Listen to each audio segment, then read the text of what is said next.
ನನ್ನ ಹೆಸರು HG ಅನಂತರಾಮಯ್ಯ. ಇದು ರಸ್ತೆ ಬದಿಯಲ್ಲಿ ಕಬ್ಬಿನ ಹಾಲು ವ್ಯಾಪಾರ ಮಾಡ್ತೀನಿ. ಇದು ಈ ಥರ ಕಣ್ಣು ಆಪ್ರೇಷನ್ ಆಗ್ತದೆ ಅಂತ ಗೊತ್ತಾಯ್ತು. ಇಲ್ಲಿ ಹೊರೆ ಬಂದಿತ್ತು. ಇದಕ್ಕೆ ರೇಷನ್ ಕಾರ್ಡು ಇತ್ತಂದು ಇಲ್ಲಿ ಕೊಟ್ಟೆ.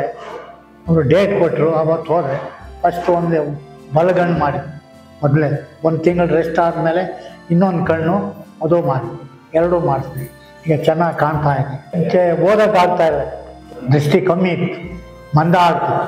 ಈಗ ಸರ್ಕಾರಿ ಆಸ್ಪತ್ರೆಗೆ ಹೋದೆ, ಅವರು ಹೇಳಿದರು ನೀನು ತುಂಬ ಹೊರೆ ಬಂದಿದೆ, ಇಂಥ ಕಡೆ ತೋರ್ಸಪ್ಪ. ಅವರೇ ಹೇಳಿದ್ರು.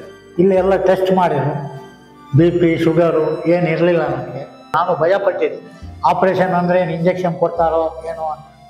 ಭಾಳ ಚೆನ್ನಾಗಿದೆ ಮಿಷನ್ನು, ಭಾಳ ಚೆನ್ನಾಗಿ, ಏನು ಸುಮ್ಮನೆ ಆ ಥರ ವಾಶ್ ಮಾಡ್ದಂಗೆ ಮಾಡಿ ಭಾಳ 20-25 ನಿಮಿಷ ಭಾಳ ಈ ಕಣ್ಣು ಇವಾಗ ಚೆನ್ನಾಗಿ ದೇವ್ರ ದಯೆಯಿಂದ ಕಾಣ್ತಾ ಇದೆ. ತುಂಬ ಲೋಕಕ್ಕೆ ಬೆಳಕಾಗುತ್ತೆ. ಆಪ್ರೇಷನ್ ಥಿಯೇಟ್ರೆಲ್ಲ ಭಾಳ ಕ್ಲೀನಾಗಿದೆ. ಸರ್ಕಾರಿ ಆಸ್ಪತ್ರೆ ಸುಮ್ಮನೆ ಕಷ್ಟ ಆಗ್ತದೆ, ನಾವು ಇರೋದಕ್ಕೆ ಕಷ್ಟ. ಇನ್ನೊಬ್ಬರು ಕರ್ಕೊಂಡೋದ್ರೆ ನಾ ಇಲ್ಲಿ ಇರಲ್ಲಪ್ಪ, ಹೊರಗಿರ್ತೀಯ.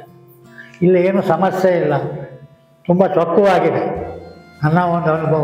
ಎಷ್ಟು ನಾವು ಇವಾಗ ಎಷ್ಟು ಕ್ಲೀನಾಗಿ ಅಂತ ಹೇಳ್ತೀವಿ, ಆ ಥರ ಭಾಳ ಚೊಕ್ಕವಾಗಿ ಏನು ಬೇಕಾದ್ರೂ ಮಾಡಿ ಚೆನ್ನಾಗಿ.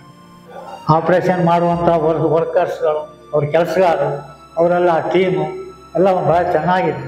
ಭಾಳ ಅಣ್ಣ ತಮ್ಮಂದ್ರ ಥರ, ಫ್ಯಾಮಿಲಿ ಥರ ಚೆನ್ನಾಗಿ ನೋಡ್ತಾರೆ. ಭಾಳ ಸಂತೋಷ ಆಗುತ್ತೆ.